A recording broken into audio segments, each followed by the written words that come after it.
Before we start, I'm going to let you guys know that there are spoilers in this video, so you have been warned.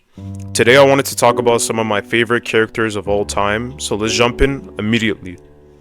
First off, we got Batman, and the specific quote I'm talking about is his talk to Alfred in the Batman Arkham Origins game. And I just wanted to explain to you guys how much trouble my boy Bruce has been through recently.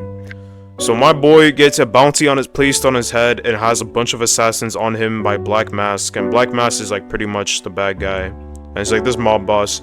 So now he has to kick their ass.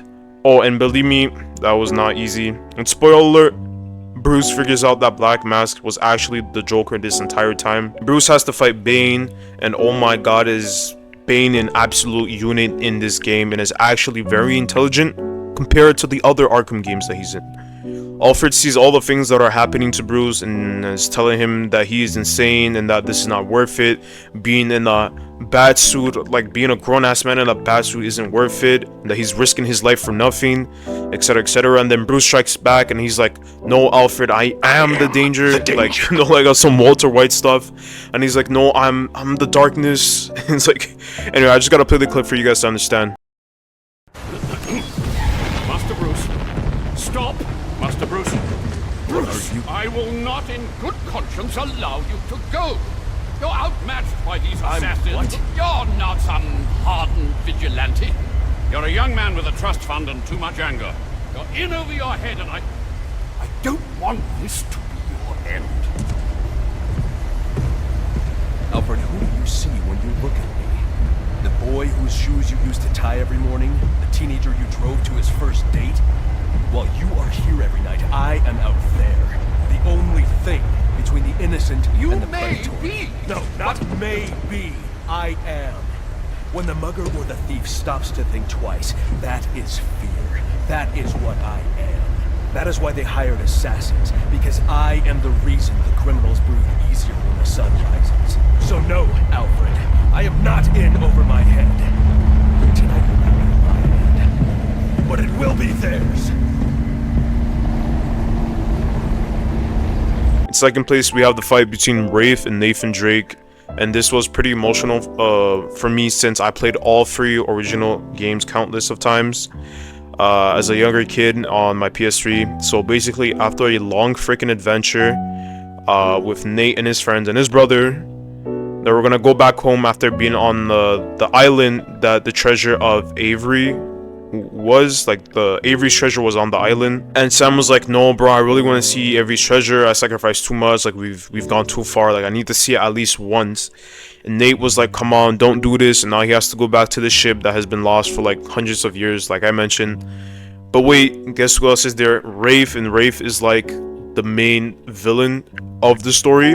There are side villains, but he is the main villain. And this guy really wants that treasure and credit for finding Avery's treasure, right? For like news and fame and clout.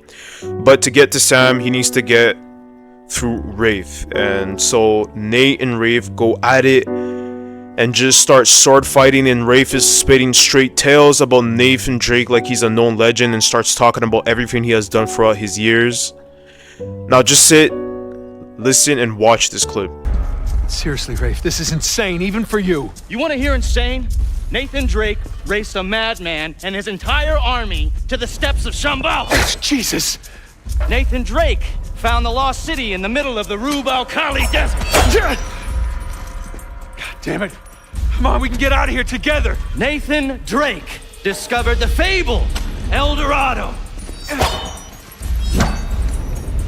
Come on, Rafe, stop. Nathan Drake is a legend. You know, I shot the man who told me that. Now that's the Nathan Drake I hear so much about.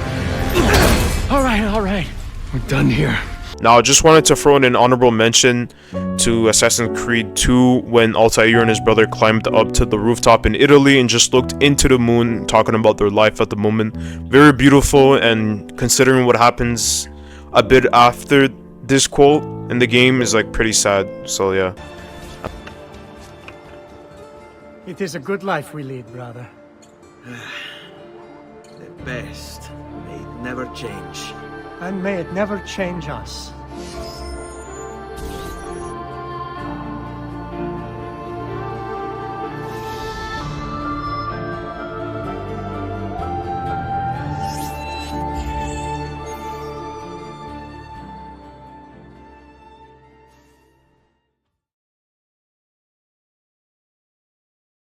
Last but not least, Rick Grimes. Ricky Dicky, Doodah Grimes, boom, shakalaka, boom shaka. And he is probably my top 10 favorite character of all time. And I'm being genuinely honest here, the man is such a great written character from start to finish, and his character development is insane.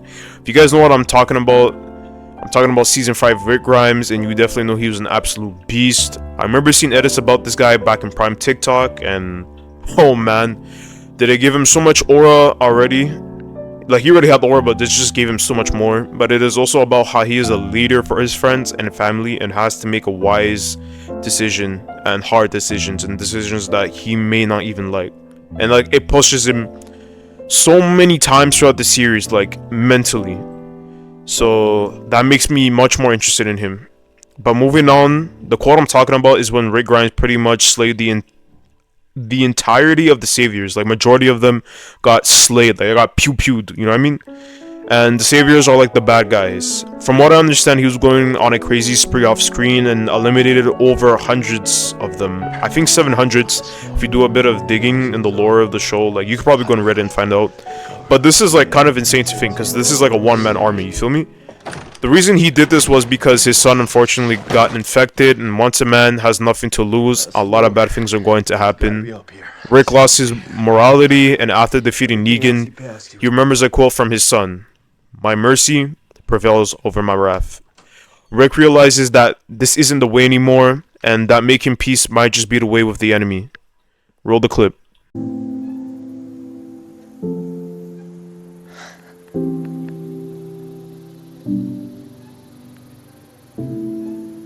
Mercy